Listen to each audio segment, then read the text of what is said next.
tarde, o meu nome é Nuno Carvalho, eu sou Associated Partner da IDC Consulting e Partner da Assertive Consulting, com a tarefa de moderar um painel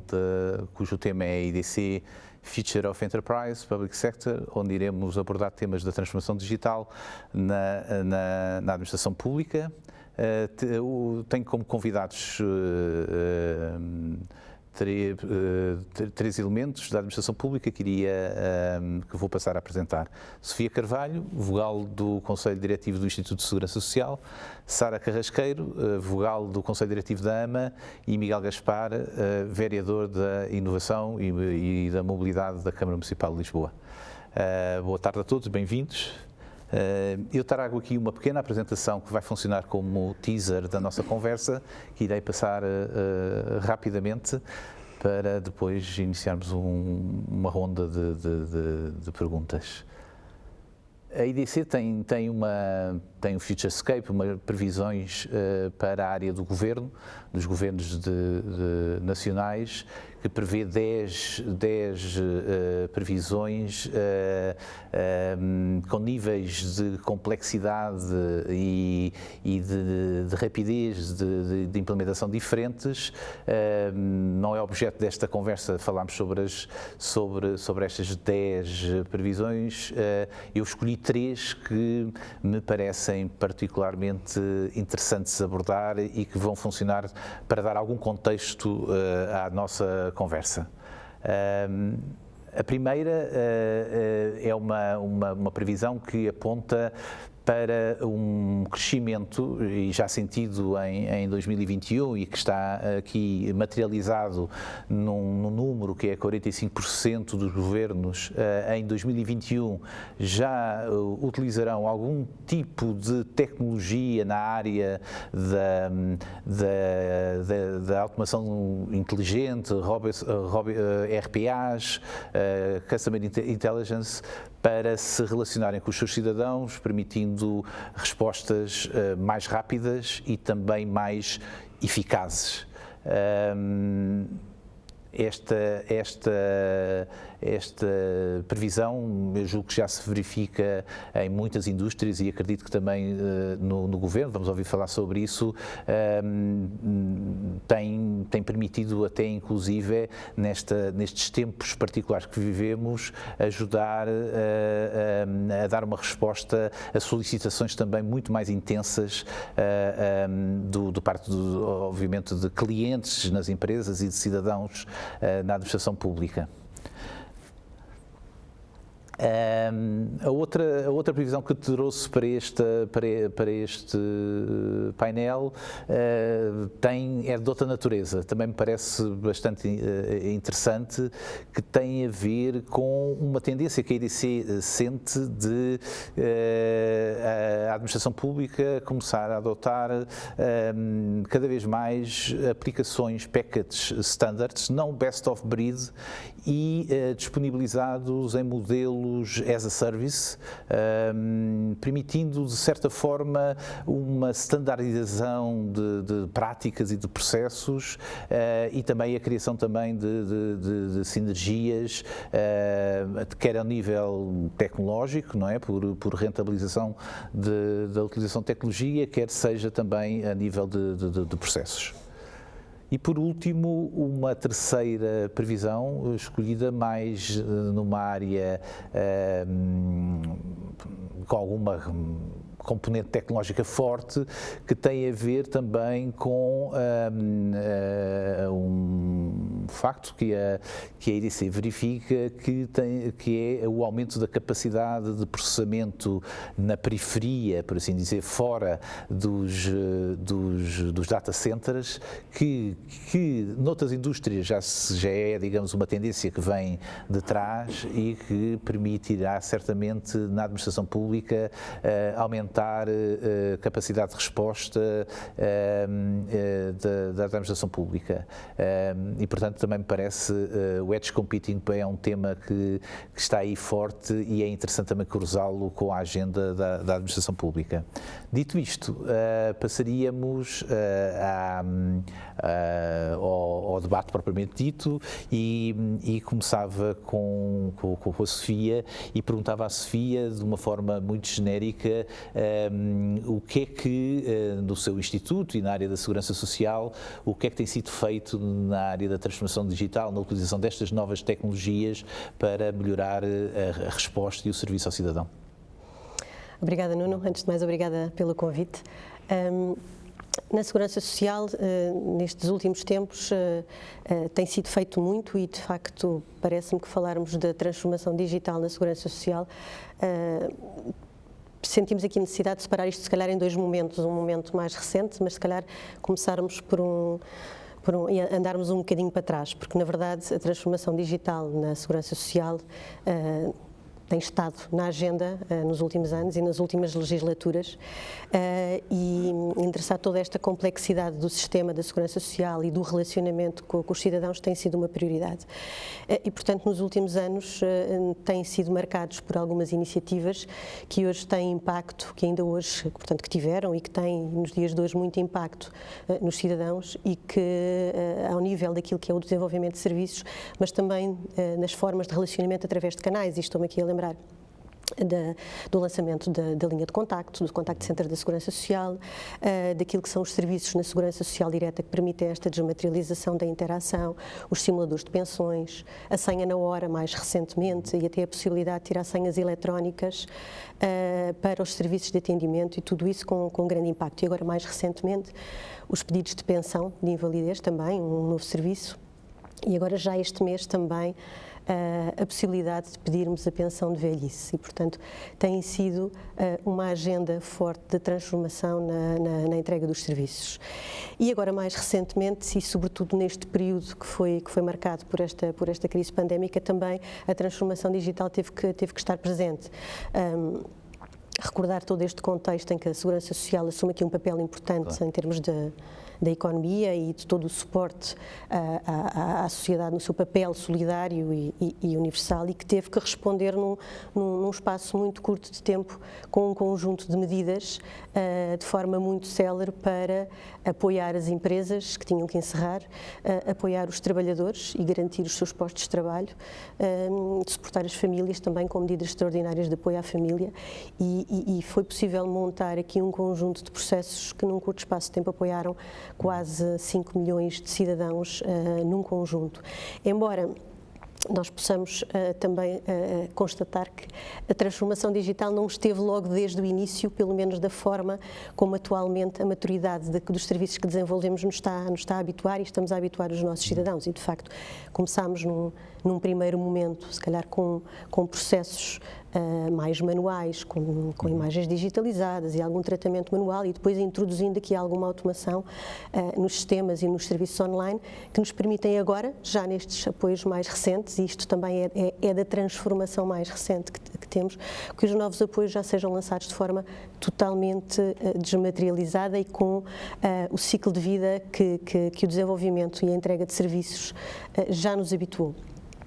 Mas também falar de transformação digital também é falar da transformação que o digital traz ao próprio relacionamento com os nossos clientes, com os cidadãos e com as empresas. E nessa medida também fazermos uso daquilo que são as novas tecnologias e aquilo que agora se está a fazer, e as tendências para a utilização da imagem como um auxiliar ao atendimento, é algo que também são medidas recentes e que fazem parte desta transformação do relacionamento. Há exatamente uma semana, a Segurança Social lançou uma iniciativa piloto de atendimento remoto fazendo uso das ferramentas que agora nós estamos muito mais predispostos para usar, nós, administração pública, nós, cidadãos, e que se calhar há um ano atrás olharíamos com alguma desconfiança e reserva, mas hoje isso já é possível, pensar para ambos os lados que isto é possível, e portanto posso também dizer que aqui com algum orgulho também, porque há também um entusiasmo forte por parte das equipas envolvidas. Nestes últimos 5 primeiros dias nós já tivemos cerca de 50 atendimentos remotos, e o que estamos a fazer é, ao fim e ao cabo, olhar para as tendências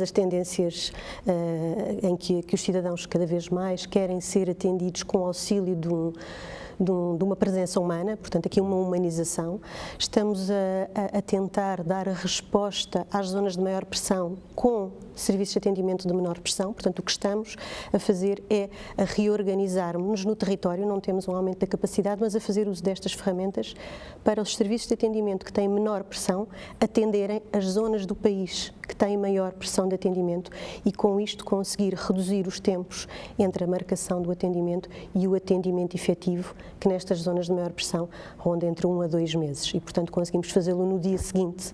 o que se consegue medir aqui em termos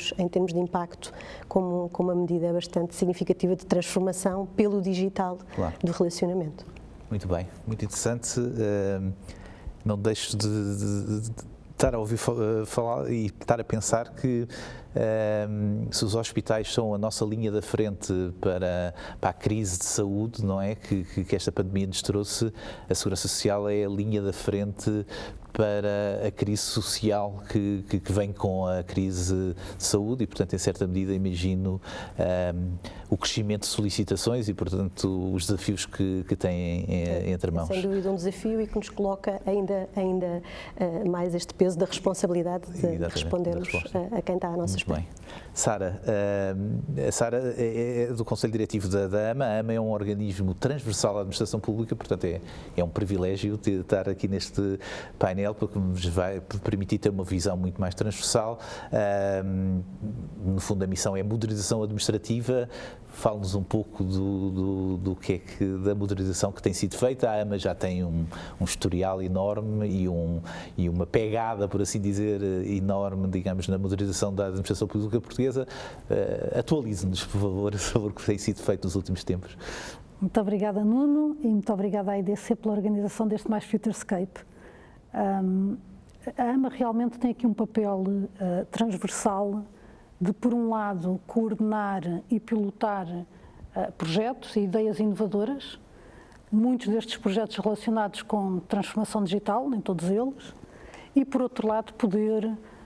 disponibilizar às várias entidades da administração pública serviços e plataformas transversais que, no fundo, estava aqui a ouvi-lo a dizerem muito bem que a Segurança Social está na linha da frente daquilo que é a recuperação e o apoio à sociedade portuguesa. Nós estamos um bocadinho, às vezes, na linha por baixo, ou na linha por trás, a suportar as diferentes organizações da administração pública por várias vias, nomeadamente através de interoperabilidade de dados, através de lançamento de novas metodologias de desenvolvimento dos serviços digitais ou de participação e experimentação dos cidadãos, e, portanto, apoiar a que a administração pública, em bloco, não é, se incentive para esta modernização. E nos nossos dias a modernização, a inovação está muitas vezes ligada à adoção de tecnologias digitais, algumas delas emergentes, não é? E, portanto, a adoção destas tecnologias digitais por vezes tem que ser testada, tem que ser ensaiada, tem que ser desenhada às reais necessidades e expectativas dos cidadãos. E aquilo que se verificou, e fazendo aqui a ponte com algumas destas predições que nos apresentou, aquilo que se verificou neste último ano é que a administração pública teve que se adaptar com um ritmo muito elevado a novas circunstâncias de utilização de serviços públicos. Portanto, tivemos alguns momentos no ano passado em que só houve serviços públicos digitais. Tivemos outros momentos, como ainda hoje se verifica, em que os serviços públicos presenciais são serviços pré-agendados, e, portanto, todos estes novos canais de relacionamento com o cidadão que já existiam e, como a Sofia disse muito bem, que eram projetos que já tínhamos em curso, já tínhamos pilotados, alguns deles já estavam a oferecer-se ao cidadão, mas tinham uma utilização relativamente reduzida e, portanto, neste contexto, cresceram de uma importância muito grande. O que é que aconteceu também neste período de pandemia que vivemos? Aconteceu que fomos sujeitos, e ainda estamos a ser sujeitos, a um conjunto de necessidades novas e por vezes imprevistas. Portanto, houve aqui determinados momentos em que tivemos que implementar serviços novos para fazer face a novas dificuldades, não é? Portanto, temos variedíssimos exemplos, não só na segurança social, pensemos obviamente na saúde, não é? Por exemplo, um novo plano de vacinação, um novo conjunto de serviços que têm que ser desenvolvidos num curtíssimo espaço de tempo. E, portanto, isto traz um desafio, ou acelera o desafio da agilidade também do desenvolvimento dos serviços digitais, muito grande, não é? E aqui, no fundo, uma destas perdições que nos falou da adoção da cloud e da adoção de software que de alguma forma pode ser oferecido de forma normalizada a diferentes entidades, ganhou realmente muita relevância. Portanto, na administração pública, nós temos um modelo de governação da transformação digital que assenta num comitê de tecnologias de informação e comunicação para a administração pública, que nós geralmente designamos o CETIC, e onde há representação de todas as áreas governativas, e neste comitê foi desenvolvido um estudo e uma proposta de adoção da cloud para a administração pública. Tivemos uma resolução do Conselho de Ministros em outubro passado, que veio, no fundo, renomear o mandato do CETIC e dar algum incentivo a que esta adoção aconteça. Portanto, no fundo, aquilo que estamos a preparar é um conjunto de guias para a adoção da cloud da administração pública, tendo em vista, precisamente, por um lado, a agilização do desenvolvimento de serviços públicos digitais, mas também a que as próprias equipas da administração pública se possam focar não tanto na gestão e na disponibilidade das infraestruturas, mas muito mais, e como dizia também a Sofia, naquilo que é o fim final dos serviços públicos digitais, que é a interação e trazer valor para aqueles que servimos, cidadãos e empresas. E, portanto, a adoção da cloud é vista como um passo importante para que isto aconteça. A visão que está traçada por este grupo é, sempre que possível, a adoção de uma cloud pública, a adoção de pacotes já existentes, portanto, não colocar muito esforço na componente da adoção da infraestrutura de per si, mas há um conjunto de barreiras e de riscos também, que é também importante salientar, que têm que ser, obviamente, ultrapassados e mitigados, não é? Temos algumas dificuldades de adoção de cloud relacionados com os nossos processos aquisitivos, com as nossas regras contabilísticas, há questões de segurança, de soberania, portanto, há um conjunto de questões que têm que ser bem ponderadas antes de dar este salto, que é um salto promissor. E, portanto, aquilo que o grupo está a desenvolver ao abrigo desta estratégia é um conjunto de guias de adoção, um plano de formação, porque também é necessário readaptar as competências da administração pública para estes novos métodos de trabalho e desenvolvimento de tecnologias, e isto é algo importante que está a acontecer, e, no fundo, a administração pública já hoje em dia está na nuvem, está na cloud. Há diversos serviços já que são prestados através da nuvem. Aliás, agora nós que nestes momentos de pandemia, estes recursos às ferramentas colaborativas de videoconferência, de telescola, todas estas ferramentas estão, obviamente, na cloud. E, portanto, foi também importante este momento para frisar que estas tecnologias são muito benéficas e muito rápidas de implementar. Se não fosse assim, dificilmente teríamos, no espaço de uma semana, ir todos para casa e continuar a produzir tanto ou mais do que estávamos a fazer antes da primeira vaga. Mas também não só ao nível destes modelos de cloud, também é importante frisar que a própria disponibilização de componentes arquiteturais comuns é muito importante para a qualidade dos serviços públicos digitais, não só a sua qualidade ao ponto de vista de disponibilidade, segurança, por exemplo, termos um esquema de identificação eletrónica único e comum no país é bastante importante, não é? Está a ter uma grande adesão, não só a versão mais tradicional, através do chip no cartão do cidadão, mas na sua versão mobile, não é? Através da chave móvel digital. Nós tivemos esta inversão precisamente no ano passado, verificámos que no ano passado passámos a ter mais acessos aos portais de serviço público em dispositivos móveis do que desktop, e é preciso ver que os nossos portais são portais de serviços, não são só portais informativos, e também verificámos que o cidadão se passou a autenticar preferencialmente através da chave móvel digital e não através do leitor de smart card com o cartão. E, portanto, estamos neste percurso, já sabemos disto, isto não é propriamente novo, não é? Estamos neste caminho já há alguns anos, portanto, estamos a ir para o mobile, estamos a ir para a cloud, estamos a utilizar cada vez melhor ferramentas interoperáveis, utilizar componentes comuns. Portanto, outra das plataformas importantes que a EMA disponibiliza é a plataforma de interoperabilidade, que permite que, por exemplo, uma empresa ou um cidadão, quando recorre, por exemplo, aos serviços da Segurança Social direta, mas que nesse processo são necessários dados,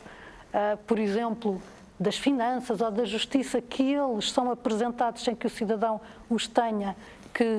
que preencher, ou muito pior, que anexar alguma cópia de algum documento, e, portanto, é isto que nos vai trazer no futuro serviços públicos digitais mais simples, automáticos, de preferência, que eu não tenha que os solicitar para ter direito a determinado benefício que tenho, mas que também nos vai permitir ter uma governança de dados global e, a partir daí, poder extrair conhecimento e inteligência sobre os dados que detemos. Portanto, isto é outro aspecto também muito importante, que a própria normalização, como disse, governança de dados nas nuvens, que nos vão ajudar a podermos ter cada vez maiores acervos de dados que depois possam conduzir não só os serviços públicos utilizados quando são necessários, mas também a própria governança pública, o próprio desenho de políticas públicas ser baseado em dados e depois ser avaliado pelos dados. Pronto, é um pouco nestes vetores todos que a AMA tem vindo a trabalhar, a apoiar as várias entidades da administração pública, não só através destas plataformas e de outras que não referi, mas também através de metodologias e de princípios comuns neste caminho para o digital que a administração pública tem vindo a fazer. Muito bem. Muito interessante. Eu acredito que há aqui um valor quase silencioso que vem de todo o trabalho que obviamente que a administração pública portuguesa tem feito muito também através da AMA, não é? Da missão da AMA, que hoje em dia reverteu em uma capacidade de resposta dos serviços públicos muito maior, que não seria a mesma certamente se não houvesse um trabalho invisível e se calhar menos apreciado, menos pelo cidadão, que tem sido estes anos de trabalho da AMA, em conjunto obviamente com todos os outros organismos da administração pública, de uma forma que isso é que acho que é muito importante, com um objetivo e sustentado, não é? Sem grandes hypes, mas de uma forma sistemática e sustentada. E eu acho que, perceba-se ou não se perceba, hoje a capacidade de resposta da administração pública a este momento pandémico certamente está muito assente nos resultados obtidos nos últimos anos. É essa, pelo menos, a minha percepção. Passava agora ao Miguel. O Miguel portanto, tu traz-nos aqui a realidade da administração pública local, da maior cidade do país, mas é certamente uma visão diferente, também uma visão muito perto do cidadão. Os seus pelouros, pelo menos estes que estão do título, davam provavelmente para fazer um evento da IDC só em exclusividade, não é? Inovação e mobilidade, portanto... Economia e segurança. Então, pronto, era um ano de eventos. O que eu perguntava, portanto não vamos provavelmente conseguir abordar todas as dimensões da experiência que o Miguel nos pode trazer da Câmara Municipal que tem sido feito, pedia, se calhar, pegando no ângulo das cidades inteligentes, que nos falasse um pouco do que é que já foi feito. Obviamente, isto é um tema que trabalha com tecnologia, mas obviamente vai muito para além da tecnologia, e perceber um pouco o que é que tem sido feito, quem tem sido a agenda da Câmara nessa área. Sim, eu acho que a administração pública está a chegar aqui a uma era dourada dos sistemas de informação.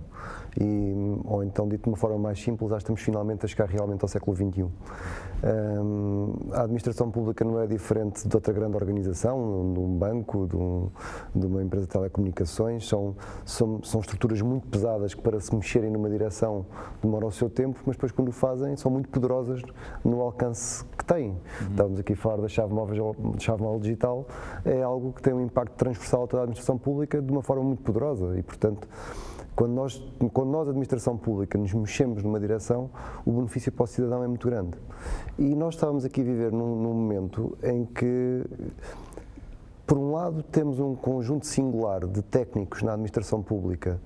que há 10, 15 anos atrás mostraram que era possível fazer a diferença em alguns verticais da administração pública, que hoje foram progredindo na sua carreira e chegaram a um ponto em que hoje têm cargos dirigentes, e temos muito mais maturidade na administração pública para termos soluções que quebrem os silos da administração e comecem a funcionar de forma mais transversal.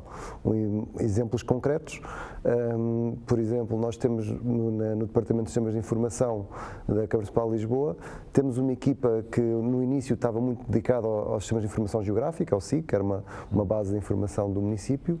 que fomos progredindo. Havia muitas aplicações que eram compradas como produtos de mercado, que eram quase silos, em que nós ficámos dependentes do fornecedor, e estamos cada vez mais a evoluir para tecnologias abertas, para plataformas, inclusivamente low-code, em que nos permitem desenvolvimentos muito mais rápidos, de uma forma standardizada, que nos permitem lidar com uma coisa muito importante, que é a escassez de recursos humanos na administração pública e a necessidade de recorrer a terceiros, mas usar metodologias e tecnologias onde o know-how mantém-se na administração e nós conseguimos ter uma perspectiva de médio e longo prazo no desenvolvimento aplicacional. Isto permitiu-nos na Câmara de Lisboa, por exemplo, agora quando foi estes apoios que demos à economia, entre concebermos a ideia de criar o apoio, aprová-lo em Câmara, em Assembleia, e pelo meio montar os processos de transformação digital, de desenvolvimento e de entrega da aplicação, foram-se, creio que 6 semanas entre a primeira ideia e o primeiro pagamento, o que é uma coisa extraordinária do ponto de vista dos departamentos de economia, das finanças, dos sistemas de informação, todos eles. Do lado de fora, a cidade também está a mudar muito, porque se nós olharmos, por exemplo, para os transportes ou para a mobilidade, nós tínhamos montes de sistemas que eram estado da arte em 1998 e esses sistemas estão obsoletos. Por exemplo, na bilhética do sistema de transportes, nós estamos a dar um passo, que era um sistema baseado em Calypso, muito baseado em cartão. Estamos neste momento num processo de investimento de 24 milhões de euros para a mudança do back-office de todo o sistema, para deixar de ser baseado em cartão e passar a ser account-based, portanto baseado no cidadão. E com isto temos um conjunto de canais de acesso aos sistemas de transporte, seja no telemóvel, com um cartão, com o lendo da cara, é irrelevante, porque é o utilizador que está no centro do sistema, já não é um cartão. E se calhar podemos começar a pensar como é que isto se liga com a chave móvel digital, com o cartão de cidadão, e temos uma unidade única no país com um enorme potencial naquilo que é o desenvolvimento de soluções. Ao nível da cidade, estamos a ver o explodir da questão do IoT, da sensorização, por exemplo, câmaras de tráfego, sensores de lixo, nos caixotes de lixo que nos permitem ver a taxa de ocupação, analítica de dados, onde nós recebemos dados do Waze, mas também produzimos dados de bilhética, produzimos dados de disponibilidade de estacionamento. Portanto, há aqui um explodir da informação que nós temos acesso, mas também um explodir de sistemas que estão a produzir dados. A questão do edge computing, por exemplo, é essencial do ponto de vista da gestão da privacidade. Nós temos tantas limitações ao nível da privacidade que muitas vezes mais vale focar-nos na analítica dos dados e no dado alfanumérico, cuja comunicação é muito mais simples do que, por exemplo, um streaming de vídeo. Certo. E, portanto, com isto também conseguimos desalavancar alguns investimentos em comunicações, acelerando processos de transformação. E é todo este ambiente que está a evoluir ao mesmo tempo na administração pública, que eu acho que esta questão da pandemia só vai acelerar. Portanto, eu acho que não há nenhuma entidade da administração pública que, no seu perfeito juízo, neste momento, reduza o orçamento do Departamento de Sistemas de Informação. Quer dizer, acho que a transformação digital é essencial. Por exemplo, na Câmara de Lisboa, nós passamos de 300 acessos VPN em simultâneo para 3.500 em menos de 15 dias, quer dizer, com as pessoas irem para casa e a mudarem a forma de trabalhar. Obviamente há processos novos, eu ainda acredito, ainda não acredito assim tanto na questão da uniformidade de processos, porque ainda temos serviços que ainda acreditam que são muito especiais e são sempre muito únicos, pois na verdade não são bem, não é? Portanto, quando se começa a descascar. Mas quando nós começamos a ter este desenvolvimento de soluções por blocos, em que há um bloco de uma solução que nós aproveitamos para outra solução, aquilo até parece diferente, mas na verdade a arquitetura que está por trás é equivalente e permite-nos acelerar esses desenvolvimentos. Há aqui só um conceito que nós nunca podemos perder de vista, que é porque é que estamos a fazer isto tudo. A administração pública é das funções mais nobres que um cidadão pode ter, ou seja, é alguém que escolhe como carreira administrar a coisa pública. Eu acho que às vezes as pessoas esquecem-se disso. É administrar aquilo que é de todos nós. E em situações em termos de carreira e de remuneração, altamente rígidas naquilo que é a comparação com o setor privado que está em ebulição, por exemplo, na cidade de Lisboa. Quer dizer, se olharmos para o ecossistema, agora falando de economia, aquilo que tem sido o desenvolvimento da cidade de Lisboa, na captação de talento, na captação de novas empresas da área digital, naquilo que é a criação de novos postos de trabalho em Lisboa nesta área, é uma coisa brutal. Ao mesmo tempo, a administração pública tem que competir com tudo isto. Eu acho que isto só é possível com uma grande entrega ao serviço público por um conjunto-chave de trabalhadores da administração pública que são extremamente competentes naquilo que fazem e que têm uma ambição de transformação do atendimento ao cidadão e do serviço que se faz ao cidadão no seu ADN e na sua gênese, e com isso até enfrentar colegas seus que lutam coisas como silos de informação, que ainda é uma coisa muito presente na administração pública, onde a partilha de informação dentro do município de Lisboa, quer dizer, termos uma direção municipal que abre completamente a sua informação a uma outra, expondo a informação, mas porventura também expondo as fragilidades e as oportunidades, isto põe sempre as pessoas desconfortáveis, e acho que quebrar essa forma de estar é algo que está a acontecer neste momento e acontece muito por mérito dos quadros que nós temos na administração pública, que, repito, face ao mercado de trabalho global, são verdadeiros servidores públicos e dedicados ao serviço público. Bem, muito obrigado, muito interessante. Estava aqui a ouvi-lo e também a pensar que o local e o central, não é? Que é uma coisa histórica, hoje em dia tocam-se muito mais, não é? E perguntava-me aqui como é que se garantem, provavelmente já estão garantidas, ou como é que se melhoram a troca de experiências, não é? E a reutilização de use cases e de todos os investimentos que estão a ser feitos entre a administração central, e aqui se calhar e a administração local, parece-me um tema... Gastando mais 30 segundos respondendo a isso com 2 exemplos. Eu acho que temos um grande caso de sucesso, por exemplo, na colaboração com a AMA, com as lojas de cidadão. Acho que é um sítio onde o local e o central convergem. Sinceramente, o cidadão não quer saber se é central ou se é local, quer ter o seu problema resolvido. E acho que as lojas de cidadão é uma zona franca, sem fronteiras, onde nós conseguimos trabalhar e colaborar de uma forma muito interessante naquilo que é o desenvolvimento do serviço que damos, do atendimento ao cidadão. Acho que é um ótimo exemplo que podemos dar nesta dimensão. Depois temos uma desvantagem no local. É como no local não faz as leis nacionais, por vezes a inércia de algumas entidades públicas bloqueiam os desejos de desenvolvimento do lado local. Exemplos concretos. Há N coisas que se pode fazer com a informação que nós conseguimos recolher de sensores, de câmaras, etc., ao nível da gestão de tráfego de uma cidade, que por lei estamos impedidos de o fazer porque falta a regulamentação da utilização dessa informação para esse fim. Felizmente, também aí, por exemplo, neste caso com a ANSR, há uma equipa de trabalho neste momento que está a desbloquear tudo isso para que o digital possa cada vez estar mais ao serviço daquilo que é, neste caso, forças de autoridade, e com isso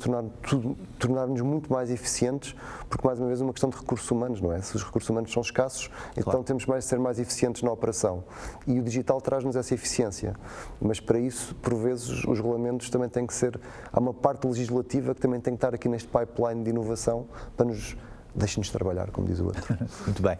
Eu, se calhar, também acrescentava aqui um bocadinho nesta onda de colaboração central,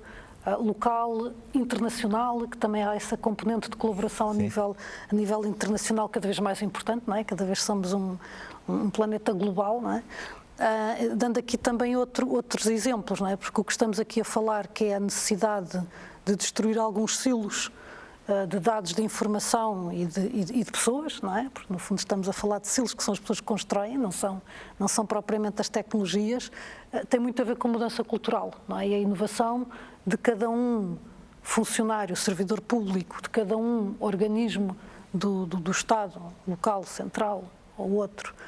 se abrir a outros e partilhar com outros, e isso é algo que tem muito a ver com culturas de colaboração, culturas de participação, porque também é importante colaborarmos no desenvolvimento de serviços, não só entre nós, mas também com os próprios cidadãos no desenho de serviços, e temos também um conjunto de boas experiências já, nomeadamente através do Laboratório de Experimentação da Administração Pública, que uma das suas missões é precisamente esta, é incentivar uma cultura de inovação, uma cultura de interrogação permanente, de questionar o status quo e depois de experimentar, e que tem inúmeras parcerias também ao nível municipal. Até temos um conjunto de laboratórios associados ao LabX que, no fundo, partilhamos conhecimento sobre projetos inovadores, e isto não é difícil quando nós passamos a ter o paradigma não no serviço e no processo, mas no cidadão. Porque cidadão é um só quando vai aos serviços do município de Lisboa ou quando vai aos serviços da Segurança Social. E, portanto, se nós nos focarmos em quem nos servimos, esses silos desaparecem e, portanto, é muito fácil depois desmontar essas culturas. Portanto, temos bons exemplos, mas é um caminho que ainda estamos a percorrer, não é? Sabemos de algumas dificuldades que ainda a sociedade tem em lidar com esta rede muito grande da administração pública. Sofia, e agora pegar um pouco na visão mais do futuro, não é? E pronto, também para ligar aqui um pouco às previsões que trouxe para este painel, eu compreendo que a administração pública provavelmente não é normalmente a indústria mais early adopter, não é? Até por questões de regulamentação, de regulatórios, de dificuldades, mas certamente digamos, as adoções que faz são sustentáveis e, portanto, muito interessantes porque trazem maturidade e mais força à utilização das tecnologias. O que é que está pensado fazer, nomeadamente nestas tecnologias de utilização de RPAs, automação inteligente, bots, customer inteligência para o virado ao cidadão, no sentido que de quando ele nos contacta, nós já temos um contexto do contacto que nos ajuda a ser mais eficazes. Podia-nos falar um pouco do que é que perspectiva? Que a Segurança Social pode? De facto, na Segurança Social, como aliás acredito noutros organismos, eu acho que, apesar da administração pública, como diz, não ser normalmente reconhecido como um early adopter destas novas tecnologias, há algumas coisas que estão pensadas, e mais do que pensadas, e em algumas áreas também que têm sido experimentadas de uma forma mais embrionária, outras em que estamos aqui a trabalhar de uma forma mais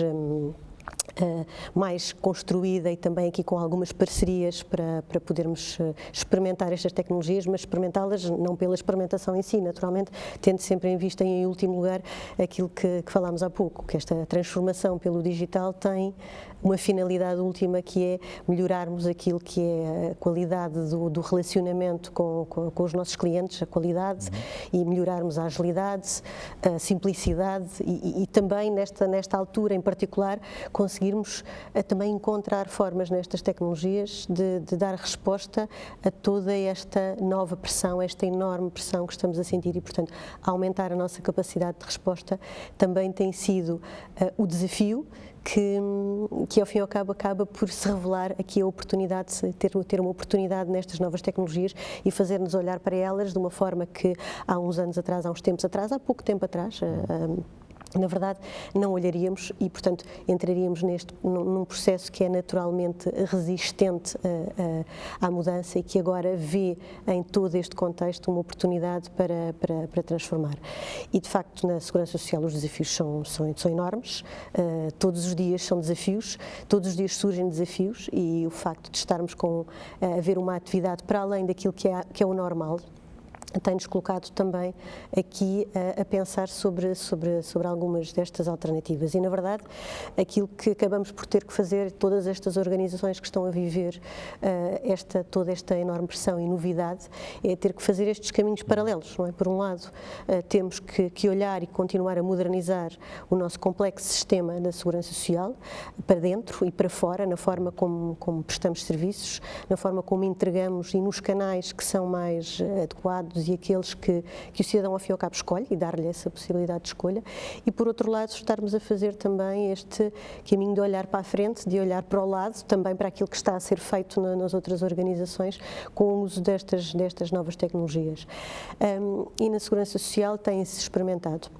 algumas, e dar aqui o exemplo, na altura recente do início da pandemia, foi lançado um assistente virtual que neste momento acabou por estar desligado temporariamente porque esteve focado na entrega de informação e na agilização de informação sobre as novas medidas, mas que teve justamente este foco de experimentação daquilo que podia ser um auxílio, uma ajuda para tentar encontrar aquilo que eram os apoios que estavam disponíveis. Agora temos novos apoios e temos que olhar, e aqui entra o sair de uma versão experimental e termos uma versão mais evoluída. E pensar num assistente virtual que no seu primeiro lançamento acaba por ter uma navegação muito próxima daquilo que é um portal, e se eu navego num portal eu chego a uma resposta, a verdade é que com um assistente virtual eu quero mais, quero chegar a várias respostas, porque eu quando interajo com a Segurança Social em concreto,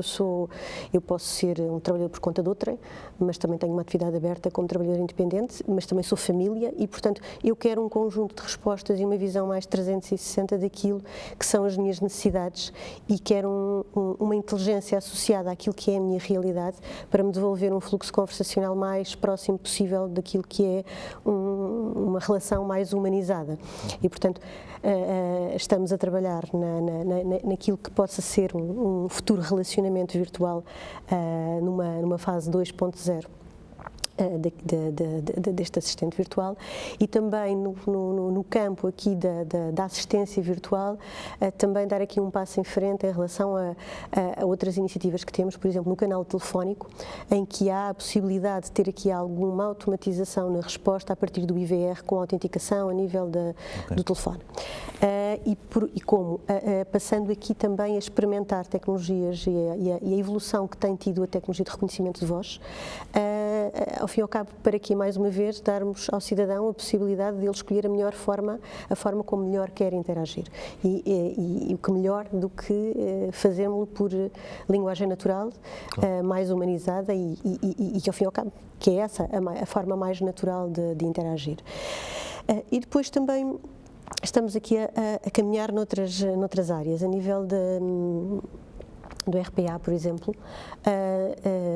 nós temos um conjunto de processos que já não são recentes, que têm estado a passar por um processo de digitalização de tudo o que são suportes antigos para aquilo que são formulários estruturados e que depois têm que ter um tratamento mais ou menos manual em termos de análise e integração. E agora aqui um bocadinho a reboque de uns processos mais recentes que, por força da pandemia, também temos que passar por este processo de de digitalização e até de externalização deste processo de digitalização em centros de competência de digitalização, nos fazem pensar, isto neste contexto da pandemia, em que as pessoas de facto estão a trabalhar a partir de casa, a partir de processos que digitalizaram a priori. E leva-nos a pensar e a estar agora a olhar para a possibilidade e para inclusivamente a testar soluções que nos permitem integrar de forma automática, através da RPA, o resultado deste tratamento digitalizado, através daquilo que é a interpretação das variáveis mais importantes que estão nos conteúdos deste processo. E também, por último, aqui uma outra área também muito interessante que faz aqui uso que estamos a trabalhar e que vai fazer uso daquilo que é a linguagem natural, a inteligência artificial e o machine learning, que é do tratamento daquilo que são tratamento e otimização dos nossos canais de entrada. Onde temos um desafio gigante, porque temos um volume muito grande de entradas, designadamente por e-mails, que se articulam internamente, portanto não só estão expostos para fora, mas que interagem dentro da própria organização e que geram interações de um enorme volume, duplicadas, sem triagem, sem automatização, e portanto nesta área também estamos agora aqui a investir no recurso à associação a plataformas de Business Process Modeling, de também uma plataforma de análise por linguagem natural daquilo que são os conteúdos e interpretar e tratar aquilo que são estas interações por e-mail e os conteúdos anexos, extraindo as variáveis essenciais para quê? Para conseguirmos automatizar algumas respostas, agregar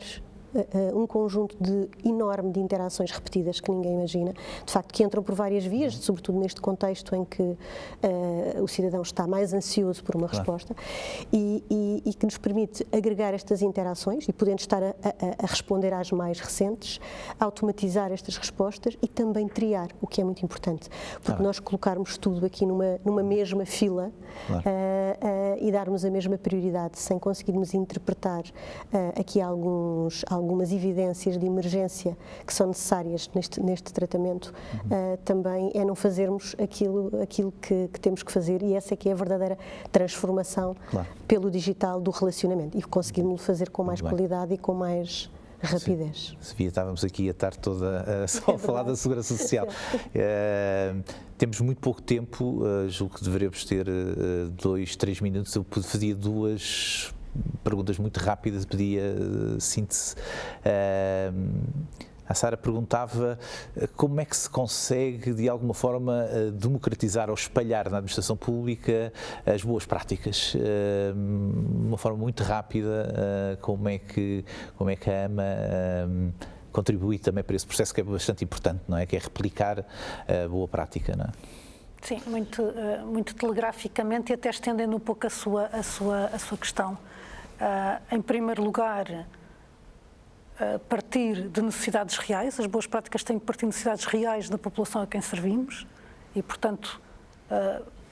implementarmos aqui processos participativos para priorizar, para identificar necessidades, ensaiar, experimentar e ter então a boa prática robusta. E depois a comunicação faz-se não só através de parcerias, não é? Não só com a administração pública, mas fora da administração pública, que era algo que penso que também é importante deixar aqui presente. Portanto, neste momento, a transformação da administração pública não tem só impacto nos serviços públicos. Portanto, as próprias soluções core do Estado, nomeadamente a identificação, a partilha de alguns dados, são também utilizados em serviços privados, utilities, bancos, e, portanto, isto é absolutamente crítico para o desenvolvimento de uma sociedade digital, que haja confiança no digital. E a confiança, nomeadamente logo em sabermos quem está de um lado e do outro, é primordial. E, portanto, esta função que compete ao Estado, no tradicional físico, através de cartões, passa agora para o digital, de poder também abrir estas soluções, de poder interoperar com privados, com a economia, para também melhorar os serviços públicos digitais, mas não só, e também melhorar os serviços digitais de entidades privadas. E depois na atenção que tem que ser dada à própria população portuguesa, não é? Porque nós não queremos deixar ninguém para trás neste processo e, portanto, tudo o que é a componente de literacia digital da população portuguesa é muito importante para tudo o que estamos a falar, Muito porque bem. só assim podemos usar serviços públicos ou privados digitais, com pessoas que o conseguem fazer. Eu, infelizmente, sou pior moderador do que a administração pública é fazer transformação digital. Estamos já fora do tempo, mas não queria deixar de voltar ao Miguel. Uma pergunta também muito rápida, resposta telegráfica. Nós falou muito nesta capacidade de computação na periferia. Aqui a dúvida é como é que se vai introduzindo esta tecnologia e simultaneamente construindo uma plataforma que possa depois oferecer serviços, trazer terceiras entidades para ela, quer nesta área, quer na área, por exemplo, da mobilidade. Como é que se consegue navegar e introduzindo a tecnologia, mas simultaneamente ter uma arquitetura, não é, que se vai construindo? Eu acho que há aqui uma coisa que nós na administração pública até hoje fizemos mal e agora começamos a fazer melhor, que é a parte colaborativa e se quiser, a parte da propriedade intelectual, naquilo que toca à administração pública, deve ser aberta. E o que é que quero dizer com isto? Quando nós quisermos, na cidade de Lisboa, começar a introduzir novos serviços, por exemplo, receber dados de operadores de mobilidade, copiamos um protocolo de dados que já estava feito em Los Angeles e importamos para Lisboa. Fomos a primeira cidade europeia a fazê-lo, com benefício para nós, porque não tivemos o esforço do desenvolvimento de inventar a roda que já alguém tinha inventado, com vantagem para a indústria, que já conhecia um protocolo que estava noutras cidades e Lisboa adotou esse protocolo, não inventou uma coisa nova, é que eles tinham que se adaptar a essa coisa nova. Eu acho que esta capacidade que nós tenhamos de partilhar informação, de acelerar conhecimento. Vou-lhe dar um exemplo. A cidade de Lisboa conseguimos modernizar num espaço de um mandato todo o sistema de semáforos, porque fomos, no essencial, copiar aquilo que foi a reflexão que a cidade do Porto tinha feito durante 7 anos sobre o mesmo assunto. E nós também abrimos o nosso know-how às outras cidades, nas áreas que quiserem também, se quiserem também copiar do nosso lado. Eu acho que as boas ideias devem ser copiadas e ao copiarmos estas normas, estes protocolos, esta estruturação de dados e estas linguagens novas que vão-se criando dentro da administração pública e os seus administrados ou até os seus regulados, muitas vezes, se for partilhado e se funcionarmos em rede de cidades, rede de países, rede de administração pública, acho que é aquilo que mais pode acelerar o desenvolvimento digital na administração pública, porque, ao contrário de uma empresa privada, nós não temos nenhuma razão para que o conhecimento não seja aberto. Os dados, sim, têm que ser protegidos, mas o conhecimento pode ser aberto e isso pode acelerar muito a administração pública. Muito bem. Muito obrigado. Chegamos ao final do nosso painel. Obrigado pela vossa participação. Foi muito interessante. O tempo aqui joga sempre contra o interesse dos participantes. Eu agradeço também a quem está a assistir e vamos interromper agora e esperamos ter connosco de volta depois às 14h. Muito obrigado e boa tarde.